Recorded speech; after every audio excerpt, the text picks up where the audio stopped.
¿Qué tal? ¿Cómo está? ¿Cómo le va? Muy buenos días. Me da muchísimo gusto saludarlo. Bienvenidos a Salud para Todos. ¿Cómo le pinta el día? Espero que bien y sobre todo que tenga buenas noticias. El día de hoy vamos a hablar pues de un tema que a veces se liga solamente con la cuestión de la ingesta de alcohol. Hoy vamos a desglosar este tema de manera detallada. Hablaremos acerca de cirrosis. Vamos a ver esta información y regresamos para comentarla. Hoy vamos a hablar de una enfermedad silenciosa, pero muy grave, la cirrosis. La cirrosis es una enfermedad crónica del hígado en la que el tejido sano se va sustituyendo por cicatrices, lo que impide que el hígado funcione correctamente. ¿Qué la genera?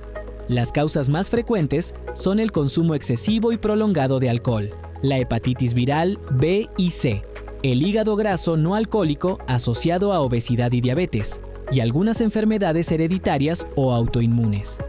Durante las primeras etapas, la cirrosis puede no presentar síntomas, lo que retrasa su diagnóstico. Conforme progresa, aparecen signos como cansancio extremo, pérdida de apetito, náuseas, inflamación abdominal, coloración amarilla de la piel y ojos, y sangrados fáciles. El diagnóstico se realiza mediante estudios de sangre, ultrasonido, elastografía, o en algunos casos, biopsia hepática. ¿Quiénes son más propensos a padecerla? Personas con consumo crónico de alcohol, pacientes con hepatitis, obesidad, diabetes o antecedentes familiares de enfermedad hepática.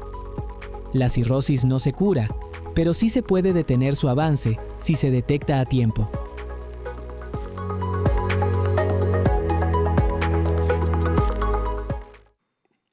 Gracias por esta información. Ya conocimos un poco más acerca del tema que vamos a hablar, que es cirrosis. Y para hablar de ello nos va a acompañar el doctor Miguel Ángel García Martínez. Él es hematólogo. Ustedes lo conocen muy bien y nos da muchísimo gusto que nos acompañe de nueva cuenta. Doc, ¿cómo le va? Buen día. Buen día, muchas gracias por la invitación. Gracias, doctor. Qué gusto verlo, como siempre. Ya, doctor de casa. Doctor de casa, sabe que lo queremos mucho. Pero a ver, Realmente. Doctor, mire, para arrancar el programa, ¿qué es la cirrosis y qué ocurre en nuestro hígado cuando se presenta esta enfermedad? Algo muy importante que siempre tratamos de explicarles tanto a los pacientes como a los familiares es que quede clara la información con respecto a qué es lo que padecen. Cirros quiere decir color amarillento café. Eso es lo que quiere decir cirros. Y osis significa estado o etapa. Entonces, cirrosis, para fines prácticos decimos que es una etapa de estar amarillo o estar de color café. Y esto es por la acumulación de bilirrubinas que ocurre en el organismo a consecuencia de que el hígado empieza a fallar. En realidad, el nombre médico adecuado es fibrosis hepática. Fibrosis hepática. En la cual se va sustituyendo el tejido normal del hígado, de los hepatocitos, por colágeno, y lo cual va ocasionando que se vaya haciendo fibrosis, que es una cicatriz. Eso pasa a nivel de pulmón, se llama fibrosis pulmonar, hay a nivel de hígado, pero el término correcto, porque muchas veces la gente dice cirrosis hepática. No hay cirrosis en otro lado, solamente en el hígado. Pero hay un término que se llama cirrosis cardíaca. Cuando el paciente tiene falla cardíaca crónica, va a dañar el hígado. No por alcohol o por otra causa inmunológica, sino que a causa de la falla cardíaca daña el hígado. Y eso se llama cirrosis cardíaca. Pero no se refiere a que el corazón tenga cirrosis. Ok, es más bien, exacto, la terminología. Exactamente, pero porque se confunde muchas veces la idea de lo que es la cirrosis. Doctor, bueno, entonces, hoy que vamos a hablar de cirrosis, pues nos vamos a enfocar en el hígado. Entonces, si nos pudiera recordar qué es el hígado, qué funciones tiene, de qué se encarga, tamaño, coloración normal, ¿no? En un hígado sano, y después ya hablaremos de todas estas complicaciones cuando tiene cirrosis. Es muy importante entender que el hígado es uno de los órganos más importantes del organismo y de los más nobles, porque se puede regenerar. Hay pacientes que tienen hepatitis fulminante y en lo cual quedan con un daño hepático muy importante que se regenera.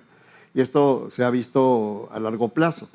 Y esto se ha visto también en los trasplantes. Hay veces en que no es necesario trasplantar todo un hígado. Se puede trasplantar solamente una porción de hígado y eso es algo que puede ayudar a la persona a prolongar a largo plazo su vida. No sabía, o sea, se puede trasplantar un pedazo y se va, digamos, como regenerando y uniendo al hígado que ya está. Así es. Así es. Lo importante es que sea compatible. Obviamente donador-receptor. Pero eso es algo de las cosas maravillosas de los trasplantes, ¿no? Y esto puede facilitar, digo, porque también recientemente tuvimos un programa acerca de trasplantes. ¿Esto puede facilitar o disminuir el tiempo de espera? Porque sabemos que la lista de espera es amplia, ¿no? Y se necesitan ciertas características, edad, etcétera, muchas cosas. Pero esto puede ayudar un poco en eso. Sí, este es uno de los problemas que tenemos en el país, de que la donación cadavérica es muy baja. Entonces, cuando hay lo que se llama muerte cerebral y en el que se acude a los familiares para autorizar la donación de órganos, no en todos los lugares del país se hace trasplante de hígado, por ejemplo. En Puebla no se hace trasplante de hígado todavía, ni de corazón. Se hace solamente en Monterrey, en Guadalajara y en la Ciudad de México, en todo el país. Y esto es algo muy importante de desarrollar porque hay gente preparada, hay los recursos hospitalarios. El problema es el protocolo, que hay que implantarlo para que se lleve a cabo, porque la cantidad de gente con daño hepático, no nada más por cirrosis, por una cantidad de causas y que requieren trasplante de hígado para mejorar su calidad de vida, es muy alta. Sí, es muy alta, igual que riñón. Creo que es la estadística más alta, ¿no? Riñón e hígado. Sí, se van correlacionando porque el riñón es de lo que más falla. Tenemos un promedio de 600 personas por mes que caen en falla renal. Entonces, imagínense al cabo del año cuántos más se acumulan, que entran en los programas de diálisis o hemodiálisis y no todos entran a trasplante o tienen un donador o están en lista de espera de donación cadavérica que tarda más de 5 o 7 años para llegar. Sí, es tremendo. Bien, ahora doctor, ¿cuáles son las principales causas de la cirrosis en nuestro país? Sí, definitivamente es el alcohol. Casi el 60% de las causas de cirrosis es la ingesta continua y prolongada de alcohol. Aquí hay que tomar en cuenta factores genéticos. Hay gente que con pocos años de tomar alcohol desarrollan daño hepático importante. Y hay gente que lleva 30, 40 años tomando y no tienen ese daño hepático. Entonces son factores genéticos propios de cada persona. Pero también hay otras causas como las autoinmunes, como los fármacos que son tóxicos.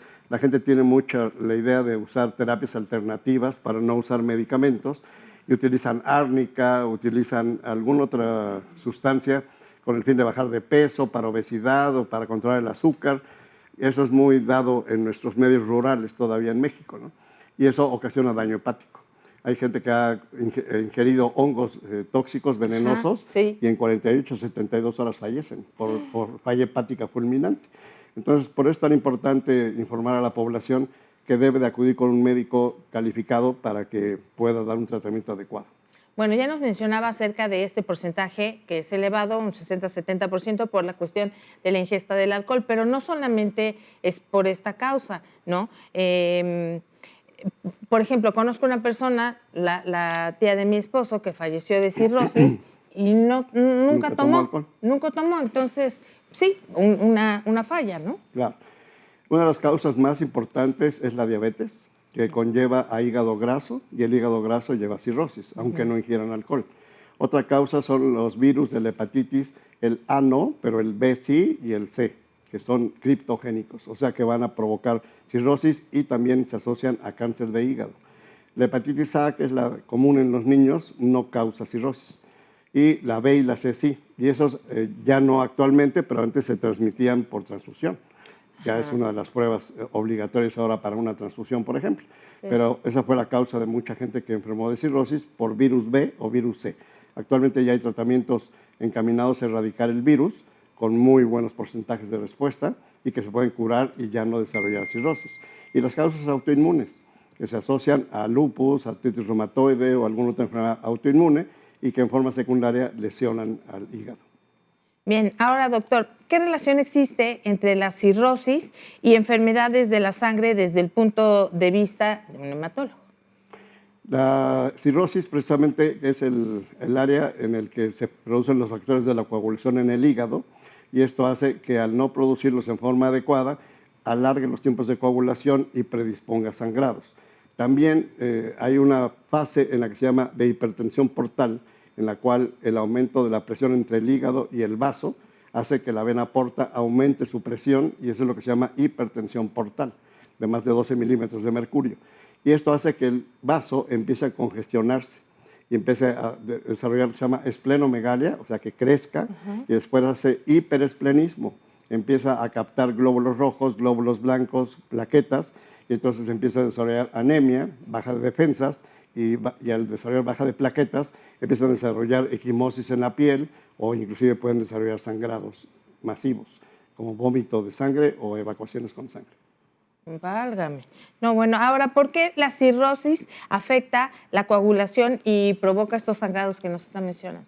Sí, es lo que comentamos, porque precisamente forman los factores de la coagulación. El hígado es el laboratorio del cuerpo, y ahí van alimentos, van medicamentos, van todo lo que uno ingiere, va al hígado, y el hígado se encarga de depurarlos. Aquí es muy importante el que también haya algún otro factor que pueda provocar esto, como en la colangitis biliar primaria, en la cual por una causa inmunológica se empiezan a trastornar los conductos lobulillares del hígado y se estrechan y se tapan. Entonces eso hace que ya no haya vía de drenaje para sacar la bilis, por ejemplo, y vuelve a circular en la sangre. El máximo de bilirrubina, tanto directa como indirecta, es 1 miligramo. Hay pacientes que llegan con 30, 40 miligramos de bilirrubina y por eso llegan con esa facies amarilla. Claro. La conjuntiva se colorea con más de 2 miligramos de bilirrubina. Entonces es el lugar donde más No, frecuentemente imagínese llegar con 30, no, pues ya está todo con este color tan característico, ¿verdad? Sí, claro. Oiga, doctor, ¿cuáles son los síntomas iniciales de la cirrosis que a veces suelen pasar desapercibidos? Porque ya decíamos que era silencioso. Sí, precisamente es una enfermedad silenciosa y generalmente el paciente no lo detecta y la mayoría de las veces es que se presenta ya una etapa avanzada en las que empiezan vomitando sangre por aumento de la presión en el esófago y que desarrollan lo que se llama varices esofágicas. Así como hay varices en las piernas, las venas del esófago se ingurgitan, se hinchan y puede haber un estallamiento de las varices y empezar a vomitar sangre. O bien úlceras gástricas, en las que empiezan también a sangrar y empiezan a tener evacuaciones melénicas. Al pasar por todo el tubo digestivo, ya la sangre ya no sale roja, sino sale coagulada, como moronga. Entonces se llama melena. Y eso es muy frecuente que el paciente lo detecte y es cuando ya se dan cuenta que ya hay un daño hepático, ¿no? O que empiece con ictericia, con el color de amarillo en la conjuntiva, ¿no? Bien. Doctor, amigos, vamos a hacer una pequeña pausa, es muy breve. En Salud para Todos estamos hablando de cirrosis. Recuerde, si quiere hacer alguna pregunta o tiene alguna duda, puede hacerla vía telefónica, vía WhatsApp y vía Facebook. Volvemos.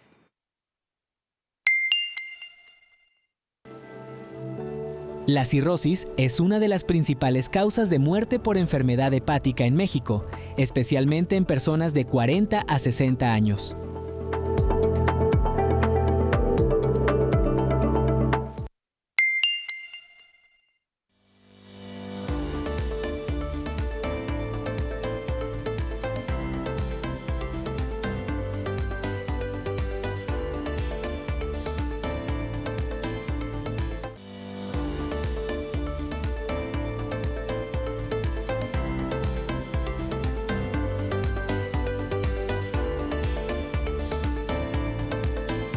Muchas gracias por continuar con nosotros. Aquí en Salud para Todos estamos hablando de cirrosis con el doctor Miguel Ángel García Martínez.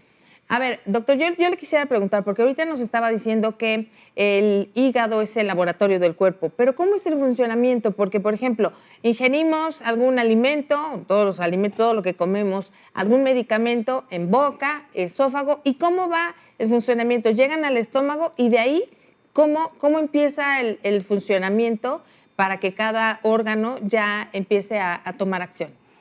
Pues es algo de lo maravilloso de nuestro sistema orgánico, que va pasando el alimento o los medicamentos o lo que ingiramos, llámele alcohol, llámele drogas o alguna otra cosa que se ingiera, va hacia la parte final del estómago y en la parte donde se une con el intestino delgado, ahí se inicia la absorción.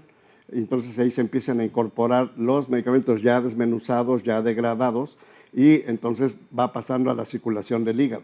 En el hígado ya se deshace, se descompone tanto el alimento como los medicamentos y de ahí van a ejercer su acción hacia el sitio donde tengan que efectuar, ya sea un analgésico, ya sea un antibiótico o ya sea el alcohol, por ejemplo. El problema está cuando no funciona bien el hepatocito, que es la célula funcional del hígado. Empieza a trastornarse su función y ya no empieza a tener esa selectividad ni esa capacidad de degradar los medicamentos y los alimentos. Fíjese, qué maravilla. Por eso somos una maquinaria perfecta que trabaja en tiempo y forma, nada más que se empieza a descomponer porque en lugar de ponerle aceite del adecuado, le metemos una serie de cosas que no deben ser, ¿verdad? Entonces, bueno. Ahora, doctor, ¿qué señales indican que esta enfermedad ya está avanzada, ya está avanzando? Hay varias formas de clasificarla. Hay una clasificación que se llama Child-Pugh, en la cual se divide en 3 etapas, y estos se toman en cuenta tantos datos clínicos del paciente como exámenes de laboratorio. Hay una prueba muy importante que es lo más moderno que existe, es la elastografía hepática, que es como un ultrasonido, pero que se va midiendo el grado de fibrosis del hígado y ver si está en etapa de hígado graso o ya está desarrollando fibrosis y qué tan dañado está el hígado. Con eso podemos saber nosotros qué tanto porcentaje tiene de función del hígado y el pronóstico, o sea, cómo le va a ir a la persona con su hígado y el plazo de vida que tiene por delante, ¿no? Hay personas que han sufrido daño hepático por hepatitis viral o por algún otro tipo de virus o por algún otro tipo de fármaco y, sin embargo, se recuperan. Eso es algo impresionante, cómo el daño del hígado se puede recuperar o se puede recurrir a un trasplante, como comentábamos. Claro. Ahora, doctor, ¿este padecimiento se controla o se erradica? La única forma de erradicarlo es con un trasplante, porque recambiaríamos por completo el órgano. Pero lo que podemos hacer con el tratamiento es tratar de detener el daño que ya esté en el hígado y evitar que siga avanzando. Entonces aquí básicamente son los alimentos, que es algo muy importante como en cualquier otro tipo de padecimiento, y los medicamentos que pueden ayudar al hígado. Uno de los que se usa muchísimo para tratar de aliviar la disfunción del hígado es la silimarina, que es uno de los medicamentos que se utilizan muchísimo, y de acuerdo a que el paciente ya haya desarrollado coma hepático o sangrado de tubo digestivo o ascitis, que implica la acumulación de líquido en el abdomen por la presión entre el vaso y el hígado, ya hay que hacer un tratamiento específico de acuerdo a la etapa en la que lo encontremos. Doctor, hace unos momentos hablaba de la equimosis o los moretones, ¿no? ¿Por qué algunos pacientes con cirrosis presentan esto con facilidad? Usualmente la persona con cirrosis empieza a desarrollar lo que se llama también sarcopenia, que es la disminución de la capacidad muscular. Eso normalmente entre los 40 y 50 años ocurre en todos los humanos, que es la pérdida de masa muscular. Máxime si no se hace ejercicio, si no se lleva una dieta adecuada, pero en el paciente con daño hepático de este tipo se acelera la sarcopenia. Y esto hace que tenga lo que se llama fragilidad capilar. Entonces, con cualquier recargón, con cualquier cosa, golpecito, o sea, no un golpe. No necesariamente. No necesariamente con un recargón o con algo de presión en alguna parte. Siempre sucede en partes visibles. Es poco frecuente que sea en la espalda o en algún otro lugar donde no haya presión. Generalmente es un lugar que está expuesto a una presión. Sí. Bien, ahora doctor, ¿qué es la anemia y por qué es frecuente en personas con cirrosis? Las dos proteínas más importantes en nuestro organismo son la hemoglobina, que es la que contiene el glóbulo rojo, y la albúmina, que también está producida en el hígado. Entonces, en el caso del paciente con cirrosis, se dañan las dos. Por el aumento del tamaño del vaso, empieza a eliminar una mayor cantidad de glóbulos rojos y esto ocasiona que la médula ósea no le dé tiempo de reponer esa pérdida, independientemente de que puede tener sangrados. Puede tener sangrado por hemorroides o puede tener sangrado por aumento de la presión a nivel alto. Entonces esto va llevando a la anemia y que su médula ósea empieza a disfuncionar porque aunque ingiera, no va a aprovechar del mismo modo que una persona normal el hierro, la cianocobalamina, todo el complejo B y el ácido fólico y todo lo que se requiere para que haga una buena producción de hemoglobina. Doctor, ¿todas las personas o la mayoría de personas que tienen anemia tienen algún padecimiento con el hígado u otros o siempre se ve involucrado el hígado? Todos los pacientes con daño hepático importante, sea cirrosis o algún otro tipo de daño en el hígado, pueden tener un grado de anemia. Pero no todos los pacientes con anemia tienen que tener daño en el hígado. Okay. Así es. Bien. Ahora, ¿cómo afecta la cirrosis a las plaquetas y esto qué riesgos contrae? El tiempo de vida de una plaqueta va de 7 a 10 días, una vez que se produce por la médula ósea y empieza a circular en todo el organismo. Es diferente al tiempo de vida de los glóbulos rojos, que son casi de 4 meses, o de los glóbulos blancos, que son casi de 12 horas. Entonces, aquí el problema está de que si empieza a consumir plaquetas el organismo, la médula ósea no le da tiempo de reponer tampoco la cantidad de plaquetas que se requieren. Y esto va predisponiendo a que las plaquetas no funcionen bien y vaya viendo lo que se llama trombocitopenia, que tengan las plaquetas bajas. Hemos encontrado una gran cantidad de mujeres, sobre todo, que no tienen ingesta de alcohol, pero que tuvieron hepatitis B o C, pasó desapercibido, nunca lo supieron y ya cuando se dan cuenta tienen daño hepático de tipo cirrosis. Oiga, doctor, a ver, ¿qué son las plaquetas? Porque lo oímos cuando nos referimos a la sangre, etcétera. ¿Qué son las plaquetas? ¿Cuál es su forma? ¿Cuál es su color? ¿Su función? Es que a mí me llama muchísimo la atención. No, bueno, usted es hematólogo. A ver, para empezar, ¿por qué le llamó la atención estudiar hematología? ¿Qué le llamó la atención? Bueno, yo en realidad quería ser cirujano cardiovascular, pero cuando me tocó rotar en mi área de medicina interna, cuando me hice internista, me fascinó la hematología, porque está en toda la sangre, está en toda la médula ósea, que es la que produce las células de la sangre. Y fue algo fascinante, ¿no? O sea, el hematólogo acaba resolviendo y siendo interconsultante de prácticamente todos los especialistas, claro. Pero al revés no. No. O sea, no se pueden meter al área de hematología si no son hematólogos. Eso es algo muy interesante también. La hematología tiene su propia medicina interna. Es fascinante ese mundo, ¿verdad, doctor? Y con respecto a lo que comentaba de las plaquetas, en la médula ósea se realiza lo que se llama hematopoiesis, que es la producción de la sangre. Eso quiere decir hematopoiesis. Entonces ahí hay la célula madre que con un estímulo adecuado, la eritropoyetina, va a formar glóbulos rojos. La trombopoyetina va a formar plaquetas. Y las poyetinas que estimulan glóbulos blancos, que son las defensas. La trombopoyetina va a estimular al megacardioblasto, que es la célula madre de la plaqueta. Y empieza a formar dentro del megacardiocito una gran cantidad de pequeñas plaquetitas. Y esto hace que se vaya a las orillas de la célula y se vayan degranulando conforme va requiriendo la médula ósea. Y la producción es altísima. La cantidad promedio que debemos de tener es 150,000 a 450,000 plaquetas. Eso es lo Oiga, doctor, y decía de la duración. Sí, una plaqueta vive entre 7 y 10 días. Por ejemplo, cuando hacemos una donación de plaquetoféresis para un paciente que requiere, podemos tener la bolsa con las plaquetas hasta una semana con buena viabilidad. Ya después las plaquetas empiezan a alisarse y ya no funcionan. Pero entonces, ¿una plaqueta qué le pasa? ¿Se desintegra, se desmorona, se deshace o se conserva y ya no tiene las mismas propiedades? La función de las plaquetas es que primero se juntan. Haga de cuenta como las alegrías, el amaranto de las alegrías, se empiezan a juntar. Y primero hacen lo que se llama adhesión, pero que eso es reversible, se pueden volver a separar. Pero si se libera colágeno, ATP y toda una serie de sustancias, entonces ya la unión es irreversible. Eso ya se llama agregación plaquetaria. Y ya es irreversible, ya se formó el coágulo. Por eso que cuando un paciente se infarta en las coronarias, tenemos un promedio de 6 horas para hacer un cateterismo y sacar el coágulo. Fuera de eso ya no podemos hacer otra cosa. No, es interesantísimo esto. Oiga, también, ¿qué estudios se van a utilizar o se van a hacer para diagnosticar la cirrosis? Hay muchos estudios, pero la única forma definitiva de decir el grado de cirrosis y el daño hepático es con una biopsia de hígado. Pero esto conlleva sus riesgos. Entonces, por eso es que muchas veces hacemos los exámenes indirectos. Tenemos que pedir la biometría hemática completa, la química sanguínea completa, las pruebas de función hepática y algo muy importante para ver el pronóstico es la alfa-fetoproteína, que esa cuando se altera nos indica que el paciente puede estar desarrollando un cáncer de hígado, un hepatocarcinoma.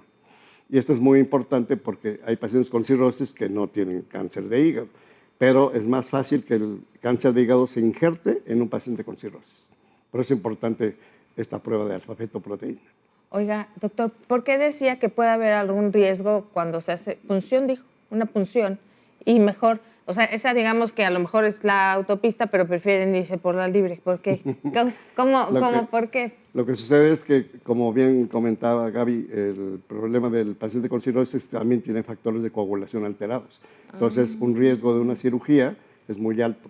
y además de que tiene mal funcionamiento del sistema inmunológico, entonces tiene más tendencia a infectarse. Esto lo vemos en pacientes con ascitis, que tienen a veces hasta 4 o 5 litros de líquido contenido en la cavidad abdominal, y se tiene que hacer una punción para sacar ese líquido. Sí. Se llama paracentesis, y lo vemos como hay un riesgo de sangrado, simplemente por picar el área para sacar el líquido. Ay, no, así le pasó a mi tío Juanito. ¿Así? Tenía la paracentesis y pues se murió. Ese es el riesgo. Por eso es que los pacientes con cirrosis ya declarada o ya diagnosticada, lo mejor es que no se sometan a ningún procedimiento quirúrgico. Bien. Doctor, amigos, vamos a hacer una pequeñísima pausa. Es muy breve, no se vaya, el tema está muy interesante. Estamos hablando de cirrosis aquí en Salud para Todos.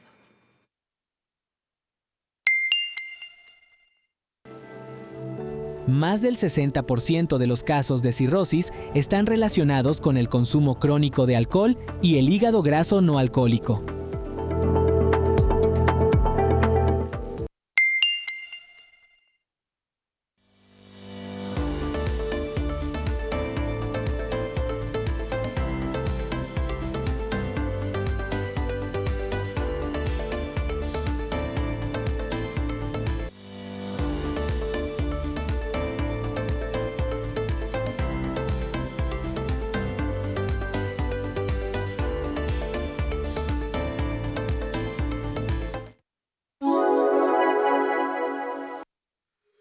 Cuando la cirrosis avanza, pueden aparecer síntomas graves que requieren atención inmediata, como hinchazón del abdomen por acumulación de líquido, sangrado digestivo, confusión o somnolencia, conocida como encefalopatía hepática, y mayor tendencia a infecciones.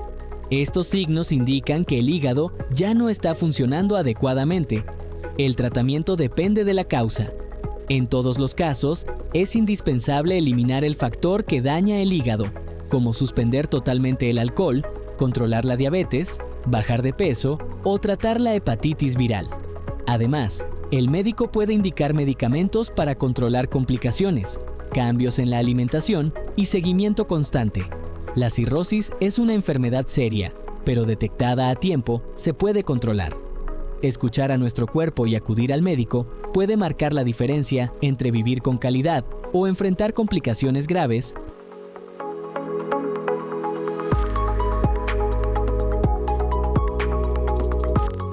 Muchísimas gracias por continuar con nosotros aquí en Salud para Todos. Estamos hablando de cirrosis con el doctor Miguel Ángel García Martínez. Gracias a todas las personas que se comunican con nosotros porque ya tenemos preguntas de ustedes. Antes le pregunto, doctor, ¿en qué momento se requiere ya la intervención de un hematólogo?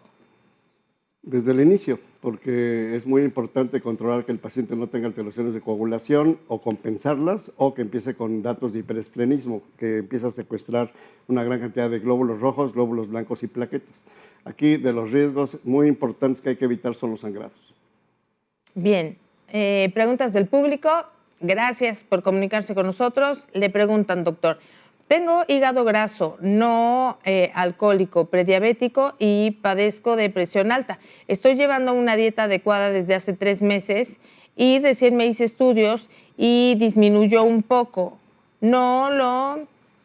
¿Qué? Ay, Dios, esta letra que no entiendo, ¿verdad? Pero bueno, disminuye un poco, no lo extiendo y me da Abrixone. Bueno, ahorita no los van a... Claro. Le mandan... Ese es el medicamento. La doctora me da Abrixone. Entonces, ¿esto es correcto?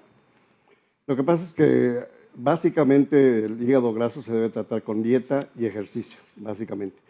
Y bueno, están saliendo muchos medicamentos actualmente para tratar de revertir esto, ¿no? Como comentábamos, la silimarina. Y hay muchos otros intentos. Pero aquí el componente importante es la dieta y el ejercicio en el paciente con hígado graso para evitar que desarrolle cirrosis. Es lo más importante. Bien. Doctor, fui a emergencia por un dolor en la boca del estómago y me dijeron que tenía elevado el hígado, pero me dijeron que tenía ninguna de las enfermedades. ¿Qué puedo hacer para que se normalice? Habrá que hacer un chequeo con estudios de laboratorio y si se requiere estudios de gabinete. Es muy importante lo que comentamos, si hay indicios de que puede haber daño hepático, hay que hacer la elastografía hepática. para ver si realmente hay algún daño en el hígado o hay hígado graso, que es una etapa previa, ¿no? Dice, doctor, ¿qué bebida puede tomar una persona con cirrosis? Por ejemplo, ¿tomar cerveza doble cero o solo refresco o qué bebida puede tomar? Ninguna bebida edulcorante, ni ninguna bebida industrial, ni mucho menos alcohol. Máxime si la persona ya sabe que tiene daño hepático, no debe ingerir alcohol. Y inclusive aún cuando tenga cirrosis por una causa inmunológica o por alguna otra causa, no por alcohol, tampoco debe ingerir alcohol.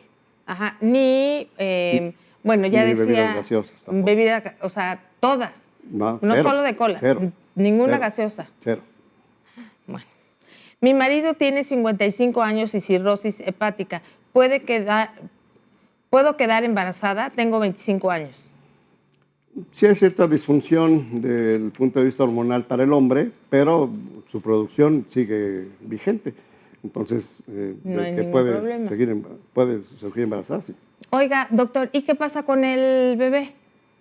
¿Qué? ¿Tiene alguna afectación? O sea, si el papá tiene cirrosis, ¿no? No. O sea, ya el hígado está dañado, pero no le va a transmitir la cirrosis. Ah, ok. No es un factor genético. No es factor genético. No. Ah, buenísimo. Doctor, tengo problemas de hígado. ¿Puedo tomar colágeno?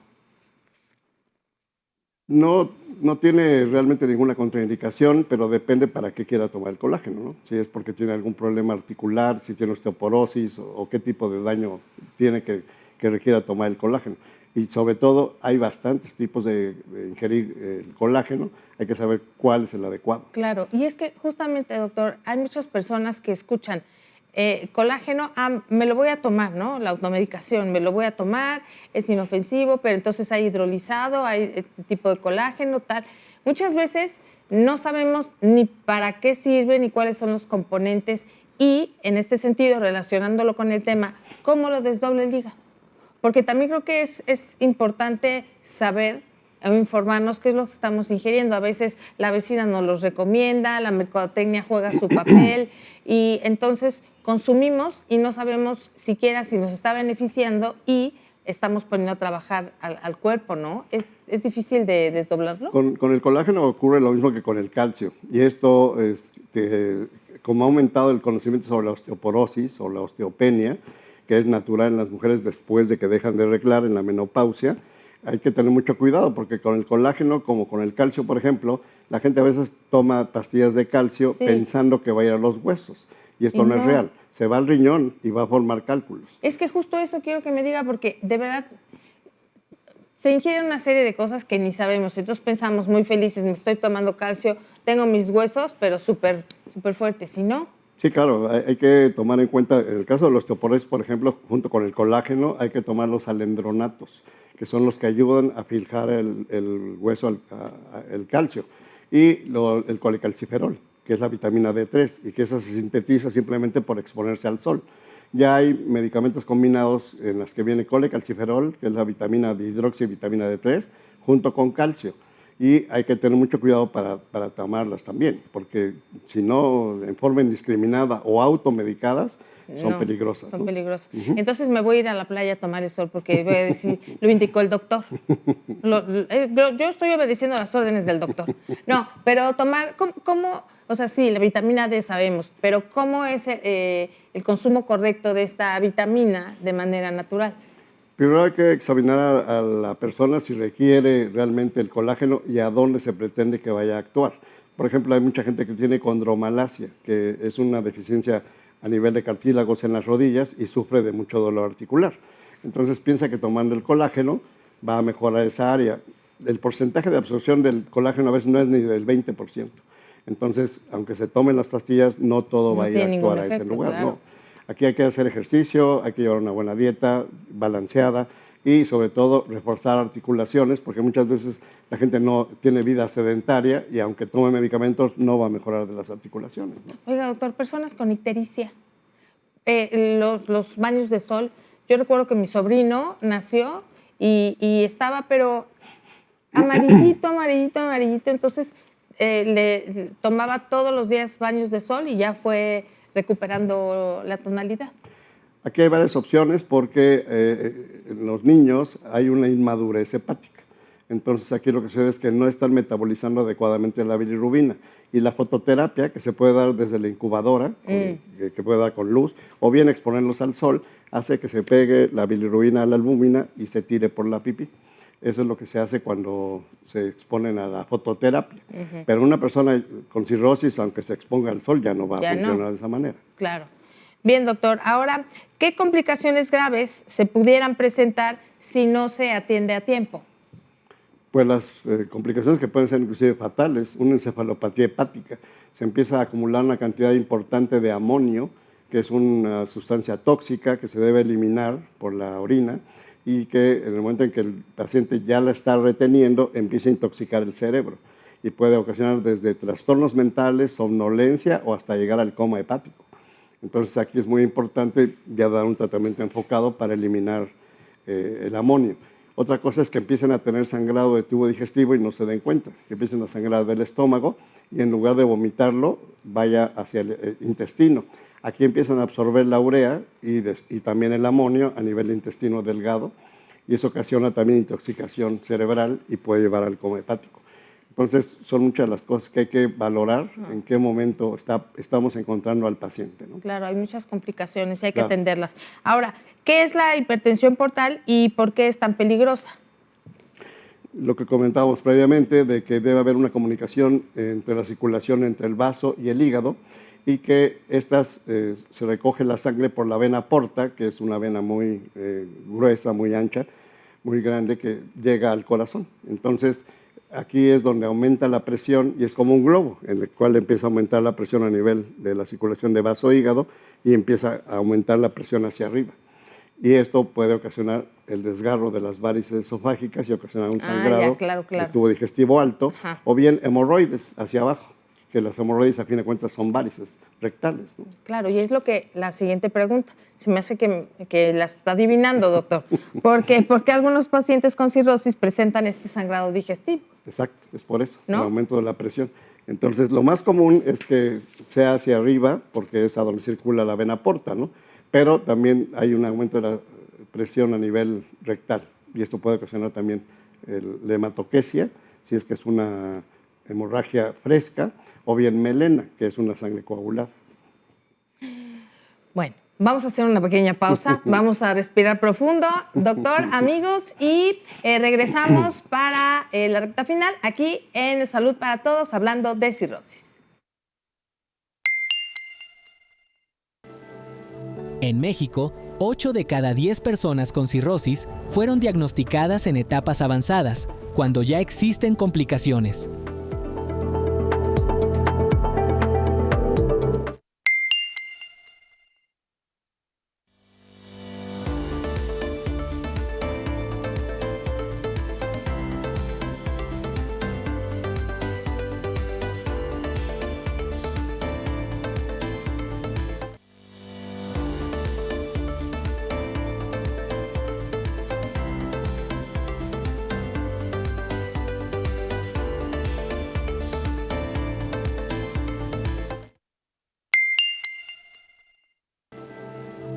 La cirrosis puede tardar 10 a 20 años en desarrollarse sin presentar síntomas evidentes.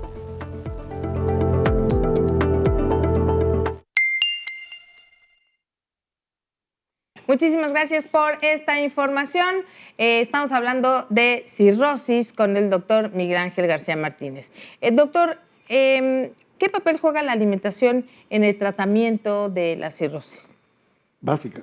Es muy, muy importante el que haya un buen bariatra o una buena nutrióloga que elija los componentes de la dieta, porque debe restringir algún tipo de alimentos. Por ejemplo, la sal, la gente que tiene ascitis no debe de tomar sal, porque va a ocasionar más retención de líquido y va a ocasionar mayor producción de ascitis. Y que generalmente el paciente con cirrosis puede tener una asociación con diabetes o con otra enfermedad que le obligan a tomar medicamentos o insulina o alguna otra cosa que tiene que irse ajustando de acuerdo al daño del hígado. Entonces aquí es muy importante la ingesta de proteínas también, porque el hígado no puede degradar una gran cantidad de proteínas. Entonces se prefiere que la carne de res, de puerco, básicamente no la consuman, sino básicamente pollo o pescado, que es lo adecuado. Es lo adecuado. Bien, ahora doctor, ¿qué hábitos pueden acelerar este daño hepático? Pues el que sigan ingiriendo alcohol, el que tomen medicamentos indiscriminadamente, el que no tengan cuidado de su cuerpo en cuanto a la acumulación de líquido en el abdomen, en que empiecen a tener alteraciones mentales y que muchas veces no se den cuenta que ya es un daño por el alcohol que está ocasionando daño hepático y con el consumo de amonio y que se acumule el amonio también, ¿no? Entonces, sí hay varias cosas que hay que cuidar al paciente. Ya una vez diagnosticado hay que darle como un código de conducta para que sepa actividad física, qué tipo de alimentación y qué tipo de medicamentos debe de tomar. Son los que debe consumir. Bien, pregunta del público, doctor, ¿qué dolor o síntomas hay que tener en cuenta del hígado? Usualmente el hígado no duele. Hay una cápsula que lo recubre, que se llama cápsula de Gleason, y es como cuando corre uno muchísimo y le da uno dolor de caballo, que le llaman. Sí. Esto se llama hepatodinia, y eso es cuando puede asociarse también a que el paciente con cirrosis tenga cálculos en la vesícula, por ejemplo, y puede pensar que en realidad le está doliendo el hígado cuando es la vesícula, por ejemplo, ¿no? O puede tener dolor en el hombro. Es muy frecuente que las personas a veces busquen al ortopedista porque piensan que tienen problema en el hombro y lo que están teniendo realmente es un problema hepático o un problema de vesícula biliar. Entonces, sí, son los dolores reflejos. De aquí, por el nervio vago y varios otros nervios, se transmite el dolor hacia el hombro. Y la persona tiene dolor en el hombro pensando que tiene algún problema en la articulación. Y en realidad lo que tiene es un problema hepático o en vesícula. Entonces, por eso es muy importante que la persona acuda con una persona médica preparada para que sepa ubicar exactamente qué problema tiene. Claro, para que pueda revisar todo. Doctor, ¿cómo influye la cirrosis en el sistema inmunológico? Precisamente porque no hay una buena producción de anticuerpos, así como las proteínas que sintetiza el hígado como laboratorio que es, también no tiene una buena producción de anticuerpos. Se empiezan a hacer lo que se llama hipogamaglobulinemia. Esto significa que no producen una buena cantidad de los 5 tipos de anticuerpos que tenemos, que son el IgG, la IgA, la IgM, la IgD y la IgE. Todas esas inmunoglobulinas se producen y se alteran en la producción por la cirrosis. Doctor, mire, me quedé en hipogama. Hipogamaglobulinemia. Hay una prueba de laboratorio que se llama electroforesis de proteínas, en la cual se separa la albúmina de las gamma. Y ahí hay unas gamma que son alfa 1, alfa 2, beta y gamma. Ahí es donde están los anticuerpos. Entonces, todo lo que no es albúmina es gamma globulina. Y es por eso que al disminuir la producción de gamma globulina se le llama hipogamaglobulinemia. Es lo que significa. Bien, doctor, ahora, ¿qué tratamientos existen actualmente para controlar la cirrosis? Precisamente lo que habíamos comentado, la silimarina, se pueden utilizar algunos otros medicamentos, por ejemplo el Lactulax, que es lactulosa, para evitar que esté absorbiendo urea y amonio por el intestino. Y se puede utilizar el Samir, por ejemplo, es otro de los medicamentos para evitar intoxicación hepática. Y bueno, hay una gran cantidad de armamento terapéutico, pero que tiene que ser usado por el especialista, porque muchas veces el paciente recurre a quererlo tomar y no es conveniente, ¿no? Sí. Oiga, doctor, ¿cuándo se determina que ya se requiere un trasplante de hígado? O sea, ¿cómo se toma esa decisión? ¿Qué es lo que pasa para saber que solo va a mejorar con un trasplante? Habíamos comentado de la clasificación Child-Pugh, cuando está entre la 2 y la 3, ahí debe de pensarse en que ya es un candidato a trasplante de hígado. Pero tiene que hacerse todo lo que se llama un protocolo para que se vea en qué momento es candidato por etapa, en el momento en el que esté cruzando la persona. Y aquí sería muy importante el que se canalizara hacia un hepatólogo cirujano, que es el que lleva el protocolo para ver si puede ser donador familiar o hay que esperar un donador de cadáver. Oiga, doctor, pero mencionaba que en Puebla no se hace trasplante de hígado. Desafortunadamente. Entonces, todavía no. Si alguien de aquí de Puebla necesita uno, en la larga lista, pues tiene además que trasladarse, ¿no? Hay que ingresar al registro de trasplantes nacional y esto se envía al Centro Nacional de Trasplantes y ellos ya tienen canalizados hacia dónde se pueden enviar al paciente. Pero entonces, ¿uno va o envían el órgano? Pues no sé, aquí no se hace, uno va. El paciente tiene que ir. Lo que hemos hecho en Puebla desde hace muchos años, en el 2005, con el apoyo de gobierno, y nuestro gobernador Armenta ya había apoyado desde esa época cuando estaba en el DIF, estamos hablando de 2005, 2006, en que empezamos a hacer los traslados en helicóptero. Se procuraba el órgano, por ejemplo, en Aguasanta, de la Secretaría de Salud, y ahí hay un helipuerto donde se daba el órgano y se trasladaba de inmediato a México. Hay lo que se llama urgencia cero, cuando una persona urge un trasplante de hígado, y eso se monitorea a nivel nacional. Se da el aviso y en donde haya la oportunidad de tener un órgano, se traslada de inmediato al hospital donde se encuentre la urgencia cero. O sea, hay que hacer todo un mecanismo todavía, hay que trabajar mucho en trasplantes. Todo un protocolo. Sí, en Puebla ya estamos capacitados para hacer hígado y corazón. Solamente necesitamos el apoyo para que se desarrolle. Bien, ahora, ¿qué tan comunes son las infecciones en pacientes con cirrosis? Uno de los problemas que tienen las personas que tienen ascitis, por ejemplo, es que tienen lo que se llama peritonitis espontánea. O sea, al haber esa cantidad de líquido en el abdomen, empieza a haber transmisión de bacterias del intestino grueso hacia el abdomen y empiezan a ocasionar peritonitis. Son bacterias que normalmente deben estar en el intestino grueso y que sucede como cuando se estalla el apéndice y se hace una peritonitis. Lo mismo pasa aquí, pero no se necesita estallar ningún órgano, ¿no? Sino que por la misma cantidad de líquido que hay, empiezan a pasar las bacterias del intestino grueso hacia el abdomen y ocasionan peritonitis. Por eso se llama peritonitis espontánea, porque sucede de forma natural, así por la cantidad de líquido, ¿no? Oiga, doctor, ¿qué cuidados especiales debe tener los pacientes, ¿no?, que padecen cirrosis en el día a día, ¿no? O sea, los hábitos que van a tener para tener una calidad de vida. Si el problema de la cirrosis es por alcohol, deben entender que es cero alcohol. Ya en ningún momento los pueden tomar. Hay mucha gente que inclusive toma medicamentos y los baja con alcohol, por ejemplo. O sea, entonces, hay gente que es diabética, por ejemplo, y se toma un trago de whisky y se toma la metformina o la sitagliptina, por ejemplo, ¿no? Entonces esto es altamente agresivo para el estómago. No se debe combinar medicamentos con alcohol. Y es muy importante los cuidados dietéticos y la actividad física. Son los hábitos de vida que se tienen que modificar en caso de que hayan estado inadecuados hasta el momento en que sepa que ya tiene la cirrosis. Bien, es un trabajo en conjunto y bueno, pues le agradecemos muchísimo, doctor. Terminamos ya el programa. Por haber estado con nosotros y por habernos dado esta información tan digerible y bueno, mis respetos para usted y todos los doctores que tienen una memoria privilegiada con esos nombres tremendos. Doctor Miguel Ángel García, que tenga buen día. Gracias. Gracias. Igualmente todos ustedes les recordamos asistir a la consulta médica y evitar la automedicación. Que tengan muy buen día y nos vemos en la siguiente.